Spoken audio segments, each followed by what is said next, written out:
వచ్చింది, మా దృష్టికి వచ్చింది. అయితే 3 గంటల దాకా కేసు పెట్టలేదు కదా. అంటే ఘటనకు సంబంధించిన వివరాలు కొన్ని బయట చెప్పేదాని ద్వారా, టీవీ చూసేటువంటి ఇంటర్వ్యూల ద్వారా చూసాం.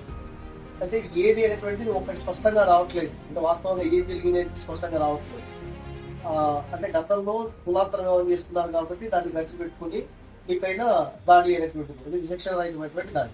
అది బట్టలు తీసి పట్టడం అనేటువంటిది సభ్య సమాజం, ఇది జిల్లా కాదు రాష్ట్రమే తలదించుకోవాల్సినటువంటి పరిస్థితి. కాబట్టి దీన్ని మొత్తం రాష్ట్రమే స్పందించాల్సిన అవసరం ఉంది. కాబట్టి ఆ రూపంలో ఏం జరిగింది అనేటువంటిది చెప్తే దాన్ని బట్టి మనం ముందుకు పోవాలంటే ఇప్పటికే జిల్లా ఎస్పీ గారికి ఒక లెటర్, ఈరోజు గణేష్ నిమజ్జనం కారణంగా వాళ్ళంతా దాంట్లో ఉన్నారు. అయినా వాట్సాప్ లో కలెక్టర్ గారికి, ఎస్పీ గారికి, డిప్యూటీ గారికి, కమిషనర్ గారికి కూడా కలిసేటువంటి ప్రయత్నం చేస్తూ ఉంది. కుల వివక్ష వ్యతిరేక పోరాట సంఘంగా మీతో వివరాలు మరిన్ని కనుక్కున్న తర్వాతనే మరింత ముందుకు పోదామనే దాంట్లో మీ దగ్గరకు వచ్చాను.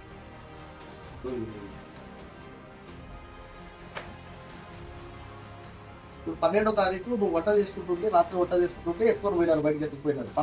మేము భావిస్తున్నది ఏమంటే మీరు చెప్పిన ప్రకారంగా, మిగతా వాళ్ళు చెప్పిన ప్రకారంగా పథకం ప్రకారమే చేశారు అనేటువంటిది మాకున్నటువంటి అనుమానం. ఎందుకంటే కరెంటు తీయించడం అనేటువంటిది, కరెంటు తీయించినారు.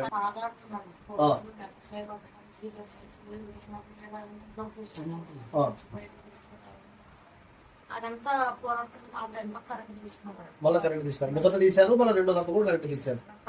తర్వాత అవునవును.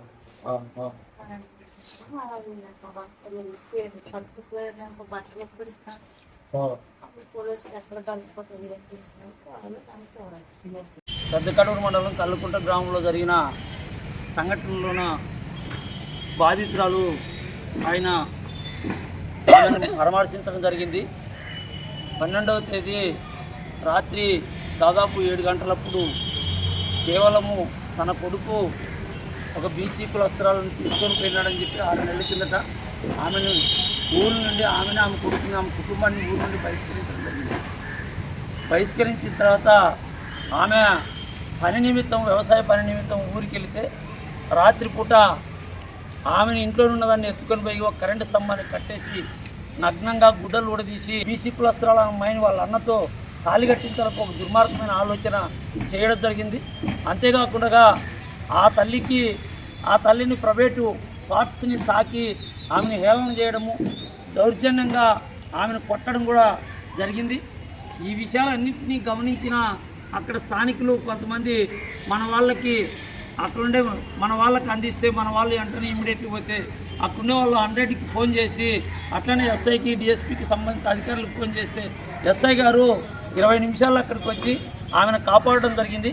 కాపాడి ఆమెను కోసిక్ పోలీస్ స్టేషన్కి తీసుకుపోవడం జరిగింది. ఆ తర్వాత నుంచి జరిగిన పరిణామాలన్నీ ఎక్కడో అనుమానానికి తావిచ్చే విధంగా మనకు కనపడుతున్నాయి. ఈ అనుమానానికి తావిచ్చే విధంగా మనకి స్పష్టంగా కనపడుతున్నాయి. కేవలము బీసీ కులస్తులైన ఎవరైతే చాకలి కులస్తులు ఉంటారో వాళ్ళ మీద మాత్రమే కేసు పెట్టడం జరిగింది.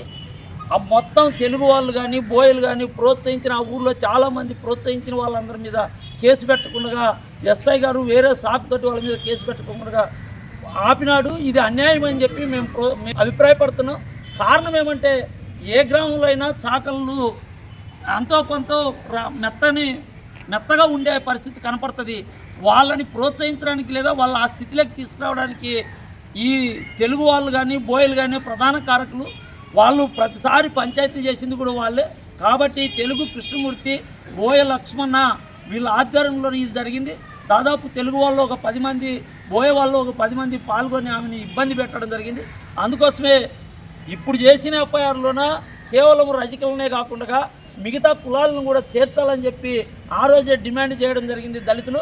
అయినా ప్రభుత్వము, పాలకులు చెవికెక్కించుకోకుండా దాన్ని చేయకుండా ఉన్నారు.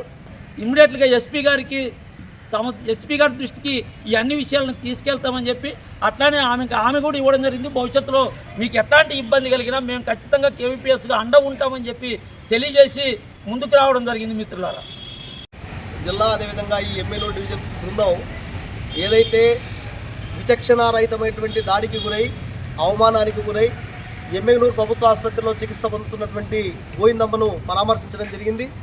ఆమె ద్వారా వివరాలు కూడా సేకరించడం జరిగింది. ఈరోజు రాష్ట్రంలోనే చాలా చాలా చాలా దుర్మార్గమైనటువంటి ఘటన ఇది. రాష్ట్ర ప్రభుత్వం, రాష్ట్ర డీజీపీ వెంటనే దీనిపైన చర్యలు తీసుకోవాలని చెప్పేసి మేము కోరుతా ఉన్నాం. ఘటనా ప్రాంతాన్ని జిల్లా స్థాయి జిల్లా ఎస్పీ గారు, జిల్లా కలెక్టర్ గారు సందర్శించాలని చెప్పేసి మేము కోరుతా ఉన్నాం. ఎందుకంటే మనం చూస్తాం, సినిమా పక్కల్లో జరిగేటువంటి ఒక డ్రామాను ఇక్కడ ప్లే చేసి ఆ రకంగా దళితుల యొక్క బతుకులను నాశనం చేసేటువంటి ఒక ప్రయత్నం ఈ పెద్ద కడుమూరు మండలం కలకుంట గ్రామంలో జరిగింది. ఎంత దుర్మార్గం అంటే 6 నెలల క్రితం తమ పిల్లలు ప్రేమించి పెళ్లి చేసుకున్నారనే దాంతో ఆ రోజే పోలీస్ స్టేషన్లో పంచాయతీ జరిగి వాళ్ళని వెలేశారు. ఇక్కడ చట్టబద్ధమైన వెలి జరిగింది. 6 నెలల క్రితం జరిగినటువంటి వెలికి అప్పుడున్నటువంటి ఎస్ఐ పైన అట్రాసిటీ కేసు నమోదు చేసే రకంగా అరెస్టు చేయాలని చెప్పేసి మేము డిమాండ్ చేస్తూ ఉన్నాం. అది ఒకటైతే, నిన్న 12వ తారీఖు ఆ గ్రామానికి వెళ్ళినటువంటి గోవిందమ్మ అంటే తన వ్యవసాయ పని కోసం గ్రామానికి వెళ్తే ఓ పథకం ప్రకారంగా ఆ మహిళని నిర్బంధించి, వంట చేసుకొని వచ్చి బయట కూర్చున్నటువంటి మహిళను నిర్బంధించి బయట మాట్లాడుకొని గ్రామం మొత్తం కరెంటు తీసేసి కరెంటు ఫోన్లు కట్టారు. కరెంటు ఫోన్లు కట్టేసి బట్టలు ఓడదీసి తన ప్రైవేట్ పార్టీలో చేయలేసే రకంగా తాకుతూ విచక్షణారహితంగా దాడి చేశారు. ఇంత దుర్మార్గమైన దాడి జరిగితే దాడిని తెలుసుకున్నటువంటి పోలీసులు వాళ్ళకి ధన్యవాదాలు చెప్తున్నాం. ఎందుకంటే అప్పుడు పోయి రక్షించేటువంటి ప్రయత్నం చేశారు. వాళ్ళు రక్షించే సందర్భంగా ఆమె ఒంటిపైన బట్టలు లేవు. మరి ఒంటిపైన బట్టలు లేనటువంటి మహిళను రక్షించారు, చాలా సంతోషం. రాత్రి 10 గంటలకు ఆమెను అక్కడి నుండి రక్షించి బయటికి తీసుకెళ్ళారు. కోసిగి పోలీస్ స్టేషన్లో ఆ రకంగా భద్రపరిచారు. మంచిది. మేము చెప్తున్నది ఏమంటే, రాత్రి 10 గంటలకు ఆమెను మీరు తీసుకెళ్ళి 13వ తారీఖు మధ్యాహ్నం 3 గంటల దాకా ఎందుకు కేసు నమోదు చేయలేదు అని చెప్పేసి మేము అడుగుతా ఉన్నాం. ఇక్కడ ఏ గుడుపుటాన్ని చేయాలని చెప్పేసి మీరు ప్రయత్నం చేశారు. 3 గంటల తర్వాత ఈ జిల్లాలో మొత్తం జిల్లా వ్యాప్తంగా కుల వివక్ష వ్యతిరేక పోరాట సంఘం, అదేవిధంగా ఇతర దళిత సంఘాలు జిల్లా వ్యాప్త ఆందోళనకు పిలిపించిన తర్వాత విషయాన్ని తెలుసుకున్నటువంటి పోలీసులు అప్పటికప్పుడు కేసు నమోదు చేసే ప్రయత్నం చేశారు. కేసు కట్టారు. కట్టినటువంటి కేసు ఎవరిపైన కట్టారు? కేవలం రజకుల పైన కేసు కట్టారు. 10 మంది పైన కేసు నమోదు చేశారు. కేసు నమోదు చేసి వదిలేశారు, చేతులు ఎత్తేశారు. 2వ రోజు 14వ తారీఖు 8 మందిని అరెస్ట్ చేసే రకంగా వాళ్ళని మేము అరెస్ట్ చేశామని చెప్పేసి చూపించారు. వాస్తవంగా గ్రామం మొత్తం బాధితులు కానీ చూసిన వాళ్ళు కానీ చెప్తున్నటువంటి మాట ఏమంటే, బాధితురాలు కొడుకు చెప్తున్నటువంటి మాట ఏమంటే, ఆ గ్రామంలో తెలుగు కృష్ణమూర్తి అనేటువంటి వాడు చాలా దుర్మార్గంగా ఈ కుట్రకు ప్రధానమైనటువంటి పాత్ర పోషించాడు. చిలకలలోని లక్ష్మణ్ అనేటువంటి వ్యక్తి ఈ ఘటనకు ప్రధానమైనటువంటి పాత్ర పోషించాడు. ఆ రకంగా 10 పేర్ల రకంగా వాళ్ళు చెప్తా ఉన్నారు.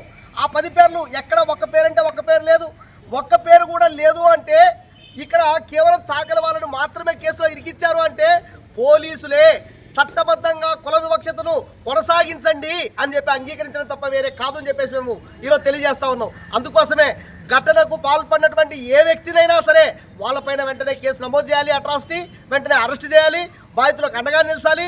వేరే కులాలపైన కేసు పెడితే ఆ రకంగా ఘర్షణ వస్తుంది అంటే మీరేం చేస్తారు? ఘర్షణ వస్తే పోలీసులు ఏమన్నా జనాలు ఆడుకుంటూ ఇంట్లో కూర్చుంటారా? కాబట్టి బాధ్యత మీదే, రక్షణ కల్పించాల్సిన బాధ్యత మీదే. ఎవరైనా గ్రామానికి వెళ్తే పర్మిషన్ తీసుకెళ్ళండి అని చెప్పేసి గ్రామమే కాదు మండలం మొత్తం 144 సెక్షన్ పెట్టారే. మరి ఆ రకంగా దళిత కుటుంబాలను రక్షించాల్సిన బాధ్యత మీకు లేదా అని చెప్పేసి అడుగుతా ఉన్నాను. కాబట్టి ఇంత రాష్ట్రంలోనే అమానవీయమైన ఘటన జరిగినప్పుడైనా జిల్లా కలెక్టర్ గారు, జిల్లా ఎస్పీ గారు ఘటనా ప్రాంతాన్ని సందర్శించాలి. దళితులకు మేము ఉన్నాం అండగా అని చెప్పేటువంటి ఒక భరోసానివ్వాలి. లేకపోతే ఈ ఉద్యమాన్ని రాష్ట్ర వ్యాప్త ఉద్యమంగా మారుస్తామని చెప్పేసి ఈ సందర్భంగా నేను హెచ్చరిస్తా ఉన్నాను. ఇప్పటికే ఈ అంశం పైన ఈరోజు కర్నూలులో గణేష్ నిమజ్జనం జరుగుతుంది కాబట్టి వాట్సాప్ ద్వారా కలెక్టర్కు, ఎస్పీకి వాళ్ళకు వినతి పత్రాలు పంపించాము. ఇప్పటికే రాష్ట్ర నాయకులు హోంమంత్రి దృష్టికి, అదేవిధంగా డీజీపీ దృష్టికి కూడా సమస్యను తీసుకుపోయేటువంటి ప్రయత్నం చేస్తూ ఉన్నారు. ఈ సమస్య పట్ల వెంటనే కేసును ఆల్టర్ చేసి బాధ్యులు ఎవరైతే ఉన్నారో వాళ్ళందరిపైన కేసు నమోదు చేయకపోతే, అరెస్టు చేయకపోతే కలిసి వచ్చేటువంటి సంఘాలు అన్నింటినీ కలుపుకొని రాష్ట్ర వ్యాప్త ఉద్యమాన్ని చేస్తామని చెప్పేసి ఈ సందర్భంగా హెచ్చరిస్తా ఉన్నారు.